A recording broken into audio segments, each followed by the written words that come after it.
जय सद्गुरुदेव, जय पद शरणम।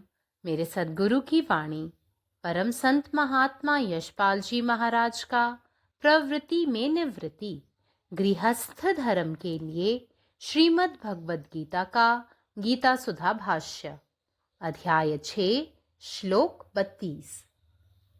आत्मौपम्येन सर्वत्र समं पश्यति यो अर्जुन सुखम वा यदि वा दुखम स योगी परमो मतः।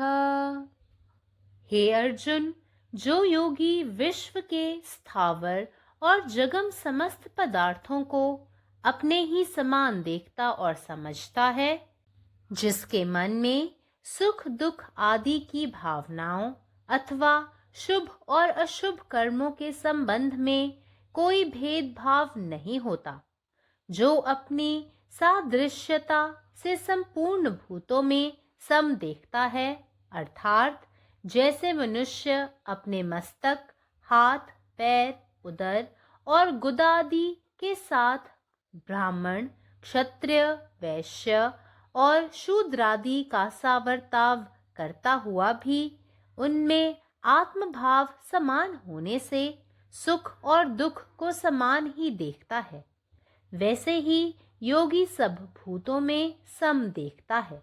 यहाँ तक कि जिसकी बुद्धि से तीनों लोक ही आत्मस्वरूप दिखाई पड़ते हैं, उस पुरुष का भी शरीर होता ही है और लोक व्यवहार में प्रसंग के अनुसार उसे सुखी या दुखी कहा जाता है, परंतु वास्तव में ऐसा पुरुष परम श्रेष्ठ योगी एवं सचमुच ब्रह्म स्वरूप ही होता है। That yogin, O Arjuna, is regarded as supreme, who judges pleasure or pain everywhere by the same standard as he applies to himself. Man does not differentiate between the limbs of his own body as high and low. They are all of equal importance to him. The harm done to any limb is the harm done to himself, because he and his limbs are one and the same. He beholds the self in the cosmos everywhere. He sees equality everywhere. He does not harm anyone. He is quite harmless. He wishes good to all. He is compassionate to all creatures. He has a very soft and large heart. Love is his very breath, kindness his very sustenance. Om. സദ്ഗുരുവിൻ്റെ സന്ദേശം അധ്യായം 6 ശ്ലോകം 32. അല്ലയോ അർജുന, ലോകത്തിലെ എല്ലാ സ്ഥാവര ജംഗമ വസ്തുക്കളും തൻ്റേതായി കാണുകയും മനസ്സിലാക്കുകയും ചെയ്യുന്ന ഒരു യോഗി സന്തോഷത്തിൻ്റെയും ദുഃഖത്തിൻ്റെയും വികാരങ്ങളെക്കുറിച്ചോ ശുഭകരവും അശുഭകരവുമായ പ്രവൃത്തികളെക്കുറിച്ചോ മനസ്സിൽ വിവേചനം കാണിക്കുന്നില്ല. എല്ലാ ജീവജാലങ്ങളെയും അവയുടെ സമാനത കാരണം തുല്യമായി കാണുന്ന ഒരു യോഗി തല, കൈകൾ, കാലുകൾ, വയറ് എന്നിവയെല്ലാം ശരീരത്തിൻ്റെ ഭാഗമായി കാണുകയും മനുഷ്യൻ ബ്രാഹ്മണനോ ക്ഷത്രിയനോ വൈശ്യനോ ശൂദ്രനോ ആരായാലും അവരിൽ ഉള്ളത് ഒരേ ആത്മാവാണെന്ന് മനസ്സിലാക്കി പെരുമാറുന്നത് പോലെ അവൻ സന്തോഷത്തെയും ദുഃഖത്തെയും തുല്യമായി കാണുന്നു. അതുപോലെ ഒരു യോഗി എല്ലാ ജീവജാലങ്ങളെയും തുല്യമായി കാണുന്നു. ബുദ്ധിപരമായി 3 ലോകങ്ങളെയും ആത്മാവായി കാണുന്ന ഒരു വ്യക്തിക്ക് പോലും ഒരു ശരീരമുണ്ട്. ലൗകിക പെരുമാറ്റത്തിൽ സന്ദർഭത്തിനനുസരിച്ച് അവനെ സന്തോഷവാനെന്നോ ദുഃഖിതനെന്നോ വിളിക്കുന്നു. എന്നാൽ വാസ്തവത്തിൽ അത്തരമൊരു വ്യക്തി പരമയോഗിയാണ്, യഥാർത്ഥ ബ്രഹ്മസ്വരൂപമാണ്. പരമാത്മാവ് നീ തന്നെ, നിന്റെ ഇഷ്ടം പൂർണ്ണമാകട്ടെ. ജയ് സദ്ഗുരുദേവ്, ജയ് പദശരണം. जय गुरुदेव, जय पदशरणम. अध्याय 6 श्लोक 32.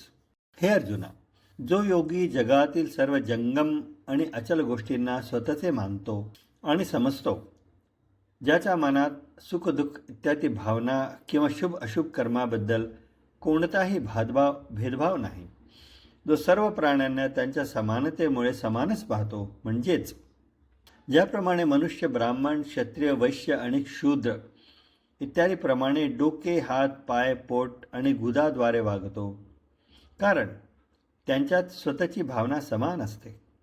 तो सुख आणि दुःख समानच बघतो. त्याचप्रमाणे योगी सर्व प्राण्यांना समान दृष्टीने पाहतो.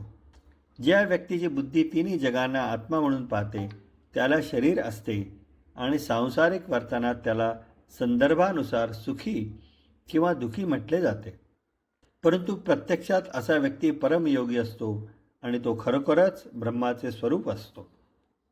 నా సద్గురు సందేశం గీతాసుధ పార్షద్ మహాత్మా శ్రీ యశ్పాజీ మహారాజు వారిచే ప్రతిపాదించబడిన ప్రభుత్వ నివృత్తి గృహస్థ మార్గంలో గీతా భాష్యము అధ్యాయము 6 ఆత్మ సంయమ యోగము శ్లోకం 32.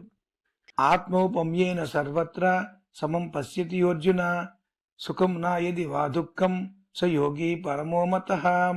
ఓ అర్జున, ఏ యోగి విశ్వమందలి స్థావర జంగమైన సమస్త పదార్థములను తమతో సమానంగా చూస్తాడో మరియు తనతో సమానమని అర్థం చేసుకుంటాడో, ఎవరి మనసులో సుఖదుఖాది భావములు లేదా శుభ అశుభ కర్మల సంబంధములు ఏ విధమైన భేదభావం కలగదో, ఎవరు తన సామ్యము అంటే పోలికతో సమస్త ప్రాణుల యందు సమత్వాన్ని దర్శిస్తాడో, అనగా మానవుడు తన తల, చేతులు, కాళ్ళు, ఉదరము మరియు బుధాదులతో వలనే బ్రాహ్మణ, క్షత్రియ, వైశ్య, శూద్రాదులతో పాటు ప్రవర్తిస్తూ ఉన్నా కూడా వాటిలో ఆత్మభావం సమానముగా ఉండుడిచే సుఖదుఖాదులను సమానంగా ఎలా చూస్తాడో, అనగా మానవునికి తన అన్ని అవయవములు సమానమే. ఏ అవయవానికి బాధ కలిగినా అతనికే బాధ కలుగుతుంది. ఎందువలన అనగా అతని అవయవములు ఒకటే కనుక. అదేవిధంగా యోగి సమస్త ప్రాణుల యందు సమత్వాన్ని దర్శిస్తాడు. ఎంతవరకు అనగా ఎవరి బుద్ధి ద్వారా ముల్లోకములు ఆత్మస్వరూపంగా కనిపిస్తాయో ఆ పురుషునికి కూడా శరీరం ఉండుడిచే లోక వ్యవహారములందు సమయానుసారం అతడు సుఖీ లేదా దుఃఖి అని చెప్పబడును.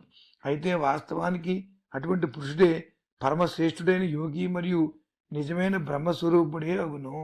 పరమాత్మ నీవే ఉన్నావు, నీ ఇష్టమే నెరవేరాలి. జై సద్గురుదేవ్, జై ప్రసరణం.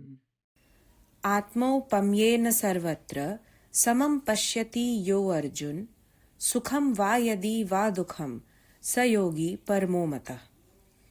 हे अर्जुन, जे योगी अय विश्व के स्थावर आ जंगम पदार्थ सबके अपने समान देखैत आ बुझैत अछि, जकर मन में सुख दुख आदि भावना वा शुभ अशुभ कर्म के विषय में कोनो भेदभाव नहीं रहैत अछि, आ जे अपन सादृश्यता सँ संपूर्ण भूत सब में समदृष्टि राखैत अछि. माने जेना मनुख अपन माथ, हाथ, गोड़, छाती आ गुदादि संग ब्राह्मण, क्षत्रिय, वैश्य आ शूद्रादि सन व्यवहार करैतो, ओहि सब में आत्मभाव समान बुझ सुख दुख के एके रंग देखैत अछि, तहिना योगी सब भूत में समदृष्टि राखैत अछि. आ जेकर बुझ में तीनू लोक आत्मस्वरूपे देखाई पड़ैत अछि, एहनो पुरुष शरीरधारी होइत अछि आ लोक व्यवहार में प्रसंग अनुसार ओकरा सुखी वा दुखी कहल जाइत अछि. मुदा वस्तुतः एहन पुरुष परम श्रेष्ठ योगी आ सत्य ब्रह्म स्वरूप होइत अछि.